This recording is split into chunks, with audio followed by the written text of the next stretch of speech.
From downtown Bakersfield, 23 ABC News at 11 starts now. Good evening. The number of coronavirus patients on the rise. China continuing to be the hardest hit by the outbreak. In the U.S., there are 14 confirmed cases so far, and that's counting a recently confirmed second case in San Diego. Health officials now warning the virus could soon start spreading in communities here at home.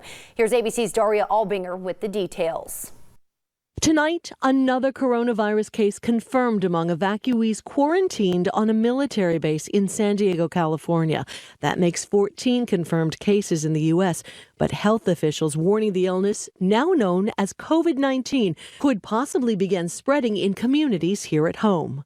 According to the Hubei Health Commission and an expanded criteria for clinical diagnosis, nearly 60,000 people, mostly in China, have been sickened by the illness, the death toll topping 1,300. A virus can have more powerful consequences than any terrorist action. Of the 48 new cases of COVID-19 confirmed outside China yesterday, dozens were on board the Diamond Princess cruise ship, quarantined off the coast of Yokohama, Japan. As each day progresses, we are having additional people tested positive. There are now more than 170 confirmed cases on board. There's a widespread transmission on the boat. You're looking at a second epicenter. This Holland America cruise ship, caught up in the global panic, turned away from 5 different ports in Asia, even though there are no known cases of COVID-19 on board.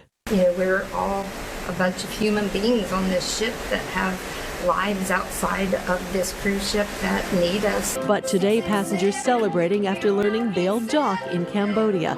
And now, another victim of the virus, the Chinese Grand Prix, scheduled to take place in Shanghai in April, has been postponed. Daria Albinger, ABC News. And in an unprecedented move, the world's biggest mobile conference won't happen this year, and that could mean delayed phone launches. Worries about the coronavirus outbreak proved too strong to ignore. So today, the show's organizer canceled the 2020 Mobile World Congress in Barcelona, Spain, saying it was impossible to proceed with too many companies pulling out of the event. The move has left companies scrambling to figure out their next steps. For some, it could mean holding their own events or simply putting out press releases to unveil their newest gadgets. And companies like Apple, Nintendo, and Tesla have all temporarily halted production completely because of the virus. New developments tonight. The Tulare County Sheriff's Office identified the body of a man found near a ponding basin in Tulare County. According to our Fresno affiliate, the man was identified as 56-year-old Pedro Santiago of Delano. According to TCSO, deputies were called out around 10:30 a.m. to the area of Avenue 120 and Highway 43 on February 6th, where the body of Santiago was found. An autopsy was performed, but authorities are waiting for additional testing before they determine an official cause of death. However, homicide detectives were called to the scene during the initial discovery. Anyone with information asked to contact TCSO at 559-733-6218. The Jim Burke Education Foundation's For Dream Builders program are rallying the community together to inform students and parents about the consequences of substance abuse. 23 ABC's Imani Stevens shares the community service project a group of high school seniors are working on. Imani? Just through the program, achieving high school students are chosen to complete a service project. Tonight, 8 high school seniors from different high schools across Bakersfield inform parents about the consequences of vaping, and within a week, they'll share a similar message with students. The only way to truly prevent this from happening is to start these dialogues between you and your kid. These 8 high school seniors from schools across Bakersfield are members of the Jim Burke Education Foundation's For Dream Builders program. They were chosen because they are top students at each of their schools. Wednesday, their goal was to teach people about the consequences of substance abuse. The younger kids, teenagers, don't really like to talk to their parents about it, so it's a good idea to have a peer-to-peer conversations to get that out, to see what the peer pressure really is like, because we don't always see it. Parents don't see that. And to help parents out, the students with Team Dignity Health talk to parents and students about the dangers of vaping, alcohol, and tobacco. The students provided scenarios through a skit sharing their personal experience with the goal of building dreams and changing lives. I believe that communication is really important between parents and students, and I think that is definitely the first step in order to solve this epidemic that's going on in our community. According to the foundation, the group is working in partnership with the Kern County Public Health Department, Dignity Health, and the Bakersfield Police Department. Even if they don't have any symptoms yet, but it's very important to talk in early stages before they get to that point, because it can happen after a few days or a few weeks. We don't know exact timing, but it definitely happens when it's mixed with other chemicals. Their main goal is to try to prevent tweens and teens from using drugs and alcohol. It's really important because at this time, it's kind of a transition period. So they're starting to kind of make decisions on their own. High school is a time where people become more independent. And so we thought that junior high was that transition point between being in elementary school and being in high school. Next Tuesday, the 8 students from the 4 Dream Builders will present the same presentation to students at Stone Creek Junior High School. Live in studio, I'm Imani Stevens, 23 ABC News, connecting you.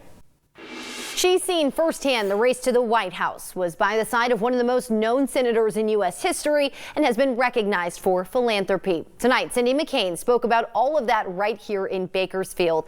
The Bakersfield City School District posting these pictures tonight of the widow of longtime Senator John McCain speaking to Jefferson and Williams Elementary School students at the Boys and Girls Club before speaking at the Kern County Fairgrounds. It was all part of a fundraiser for the Boys and Girls Club of Kern County. According to the Boys and Girls Club, McCain also spoke on the current political environment and its impact on youth today, as well as what education challenges and successes will help children. Officials with the Boys and Girls Club telling 23 ABC the funds raised from the event will directly benefit their after-school programs. During the school year, we run 62 after-school programs for about 7,500 kids every day come through a Boys and Girls Club here in Kern County. And those dollars help augment the grants that we get and the contracts we have with some of our school districts to do those after-school programs. But there's a lot of money we have to raise because probably 86% of our kids attend a Boys and Girls Club for free. The Boys and Girls Club of Kern County serves over 15,000 children through a variety of programs locally during the year. Well, Kern County felt those warm temperatures today. Bakersfield was actually 10 degrees above our seasonal average with a high of 72. So not quite at the record, which was at 80 degrees set back in 1921, but still a warm day out there. But temperatures are cooling down as we head into the evening hours, looking at 48 degrees right now here in Bakersfield, 50 in McFarland, as well as in Buttonwillow. But those overnight lows are going to be in the low 40s this evening, but warmer temperatures are expected for your Thursday with those clear skies. If you're planning on heading out to the World Ag Expo in Tulare, 67 degrees will be a high tomorrow. But let's talk about our Valentine's Day forecast. We do have a sweet morning with temperatures in those 50s at around 10 a.m. and we are still going to be seeing above average temperatures by the afternoon, but we are tracking an increase in winds. So I have more details on that next storm system sweeping through the region coming up next. Tonight, Kern County and a local university continuing to celebrate Diversity and Black History Month, recognizing and having former Bakersfield Police Chief Lyle Martin speak as part of their Ethics in Leadership series. And I was honored and humbled to be asked to just sit down and have a conversation and talk about, leadership. Again, the support that I got as chief at the Bakersfield Police Department, and I continue to have that support from this community in my new role at the District Attorney's Office. I just feel blessed to be from Bakersfield and Kern County. Martin is now the Chief District Attorney Investigator for the Kern County District Attorney's Office. For details on other events honoring Black History Month, be sure to head to our website, turnto23.com. Now to new video tonight of a harrowing rescue of a little boy who almost drowned at a hotel pool in Michigan. Now we do want to warn you, the video is difficult to watch, but the 2-year-old boy is safe tonight due to the heroic actions of those at the pool. Reporter Anu Prakash with Scripps affiliate WXYZ in Detroit has the story. Police say that little boy is okay, but even so, we do want to warn you, the video is tough to watch. It's Friday night, January 24th. What starts out as a fun evening at this Livonia hotel pool takes a horrifying turn. Watch the highlighted box. Police say that's a 2-year-old boy in the water struggling to stay afloat. He's trying to swim. I think he's trying to get in a position to get uprighted, and he just can't. And there's a lot of people in the pool. They're playing, and I think he gets lost in the confusion. Within moments, the toddler sinks to the bottom of the pool. Seconds turn into minutes. Police say around 4 minutes until a young girl notices him. Then we see one of our heroes a 9-year-old child that has seen some of this go over to her godmother, come back, and bring her godmother and show her godmother the unresponsive child at the bottom of the pool. You can see the girl's godmother get into the pool and pull the 2-year-old up, his body looking lifeless. The calls for help begin. Where's emergency?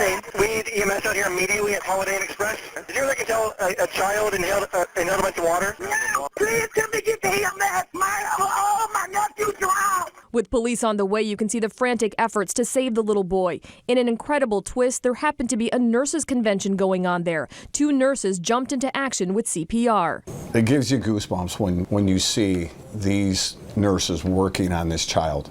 Multiple rounds of CPR to bring him back. Police say those nurses managed to revive that little boy. So where was his mother? Police say she was there at the pool. They have finished their investigation and have turned it over to the prosecutor's office for possible charges. And be aware.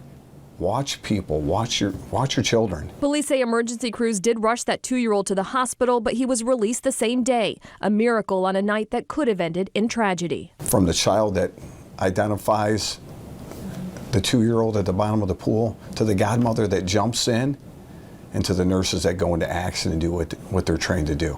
They are truly the heroes. Police tell me that they have nominated those 4 people, those heroes, for the city's highest civilian award. In Livonia, New Prakash, 7 Action News.